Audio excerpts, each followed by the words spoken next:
राज्य माध्यमिक आणि उच्च माध्यमिक शिक्षण मंडळाच्या इयत्ता 12वी परीक्षेचा निकाल जाहीर. एकूण निकाल 89.79% 93.15% पुन्हा मुलींनीच मारली बाजी.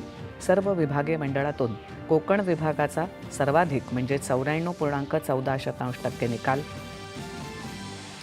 महालक्ष्मी सरस विक्री आणि प्रदर्शन 2026 मुंबईतल्या वांद्रे कुर्ला कॉम्प्लेक्स इथल्या मैदानावर मुख्यमंत्री देवेंद्र फडणवीस यांच्या हस्ते उद्घाटन. पश्चिम बंगालमध्ये मतमोजणीकरता निरीक्षक म्हणून केंद्र सरकारचे कर्मचारी नियुक्त करण्याच्या निवडणूक आयोगाच्या आक्षेपावर हस्तक्षेप करण्यास आज सर्वोच्च न्यायालयाचा नकार. मोबाईल आधारित आपत्ती संप्रेषण प्रणालीचा